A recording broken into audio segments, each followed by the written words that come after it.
Baik, Salam, selamat pagi, selamat beraktivitas di dalam nama Tuhan Yesus. Kita juga mau membaca kebenaran firman Tuhan di Ulangan 5. Demikian firman Tuhan. Musa memanggil seluruh orang Israel berkumpul dan berkata kepada mereka, "Dengarkanlah hai orang Israel, ketetapan dan peraturan yang pada hari ini ku perdengarkan kepadamu, supaya kamu mempelajarinya dan melakukannya dengan setia.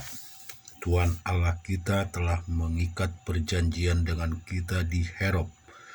Bukan dengan nenek moyang kita Tuhan mengikat perjanjian itu, tetapi dengan kita yang ada di sini pada hari ini, kita semua yang masih hidup. Tuhan telah berbicara dengan berhadapan muka dengan kamu di gunung dan di tengah-tengah api.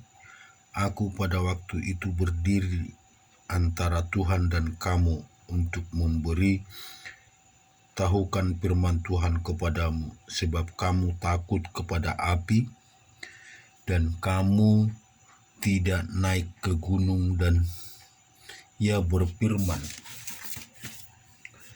"Akulah Tuhan Allahmu yang membawa engkau keluar dari tanah Mesir, dari tempat perbudakan.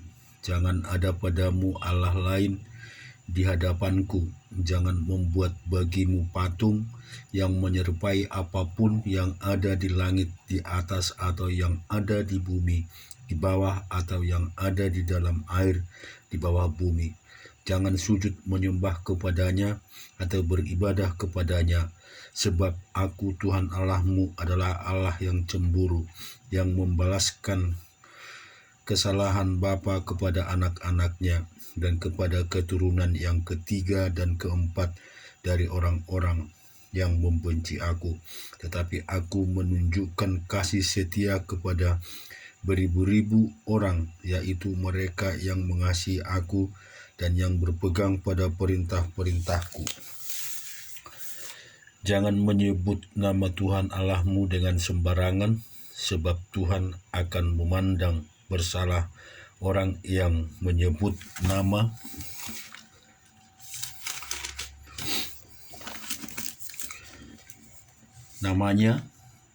dengan sembarangan. Tetapi ingat dan kuduskanlah hari Sabat, seperti yang diperintahkan kepadamu oleh Tuhan Allahmu. 6 hari lamanya engkau akan bekerja dan lakukanlah segala pekerjaanmu. Tetapi hari ketujuh adalah hari Sabat Tuhan Allahmu. Maka jangan melakukan sesuatu pekerjaan engkau atau anakmu laki-laki atau anakmu perempuan atau hambamu laki-laki atau hambamu perempuan atau lembumu atau keledaimu atau hewanmu yang manapun atau orang asing yang di tempat kediamanmu, supaya hambamu laki-laki dan hambamu perempuan berhenti seperti engkau juga. Sebab haruslah kau ingat bahwa engkau dahulu budak di tanah Mesir, dan engkau dibawa keluar dari sana oleh Tuhan Allahmu dengan tangan yang kuat dan lengan yang teracung. Itulah sebabnya Tuhan Allahmu memerintahkan engkau merayakan hari Sabat. Hormatilah ayahmu dan ibumu seperti yang diperintahkan kepadamu oleh Tuhan Allahmu, supaya lanjut umurmu dan baik keadaanmu di tanah yang diberikan Tuhan Allah kepadamu.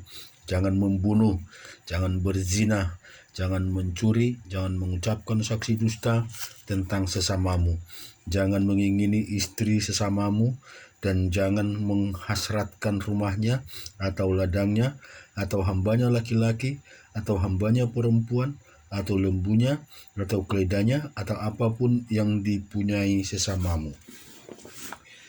Firman itulah yang diucapkan Tuhan kepada seluruh jamahmu dan suara nyaring di gunung, di tengah-tengah api, awan dan kegelapan, dan tidak ditambahkannya apa-apa lagi.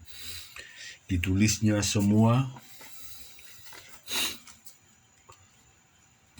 ketetapan dan peraturan yang harus kau ajarkan kepada mereka, supaya mereka melakukan di negeri yang kuberikan kepada mereka untuk dimiliki.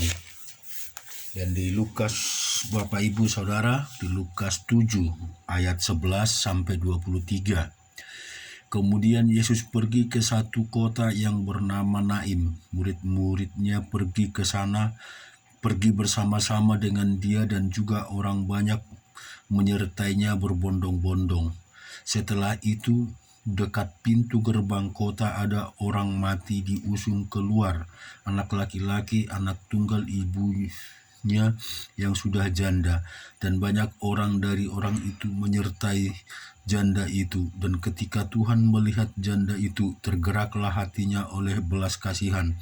Lalu ia berkata kepadanya, "Jangan menangis," sambil menghampiri usungan itu dan menyentuhnya. Dan sedang para pengusung berhenti, ia berkata, "Hai anak muda, aku berkata kepadamu, bangkitlah." Maka bangunlah orang itu dan duduk, dan mulai berkata-kata, dan Yesus menyerahkan kepada ibunya. Semua orang itu ketakutan, dan mereka memuliakan Allah sambil berkata, "Seorang nabi besar telah muncul di tengah-tengah kita, dan Allah telah melawat umatnya." Maka tersiarlah kabar tentang Yesus di seluruh Yudea dan di seluruh daerah sekitarnya. Ketika Yohanes mendapat kabar tentang segala peristiwa itu dari murid-muridnya, ia memanggil 2 orang dari antaranya dan menyuruh mereka bertanya kepada Tuhan, "Engkaukah yang akan datang itu, atau haruskah kami menantikan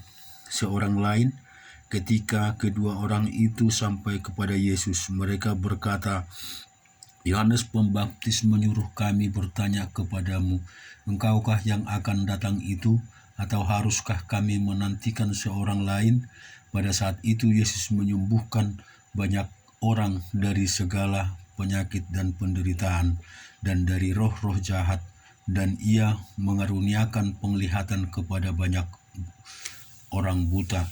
Dan Yesus menjawab mereka, "Pergilah dan katakanlah kepada Yohanes apa yang kamu lihat dan kamu dengar. Orang buta melihat, orang lumpuh berjalan, orang kusta menjadi tahir, orang tuli mendengar, orang mati dibangkitkan, dan kepada orang miskin diberitakan kabar baik. Dan berbahagialah orang yang tidak menjadi kecewa dan menolak aku." Mazmur 68 ayat 33 sampai 36. Hai kerajaan-kerajaan bumi, menyanyilah bagi Allah, bermazmurlah bagi Tuhan, bagi Dia yang berkendaraan melintas langit purbakala. Perhatikanlah ia, mendengarkan suaranya yang dahsyat. Akuilah kekuasaan Allah, kemegahannya, dan di atas Israel kekuasaannya di dalam awan-awan. Allah adalah dahsyat dari dalam tempat kudusnya. Allah Israel, Dia mengaruniakan kekuasaan dan kekuatan. Kepadamu ya terpujilah Allah. Demikian juga Amsal 17 ayat 16. Apa gunanya uang di tangan orang bebal untuk melihat hikmat, sedang ia tidak berakal budi. Syukur kepada Tuhan, hari ini kita bisa merenungkan kebenaran itu. Tuhan telah berjanji dan memberikan kepada kita selalu kekuatan. Satu hal yang Tuhan izinkan agar kita selalu berpegang teguh dan juga memuliakan nama Dia sebagai Allah. Jangan membuat Allah lain di hadapannya. Biarlah kita percaya bahwa Yesus satu-satunya Allah yang menyelamatkan kita, yang menolong kita, bahkan yang memberkati kehidupan kita berlimpah-limpah. Terima kasih, Tuhan memberkati.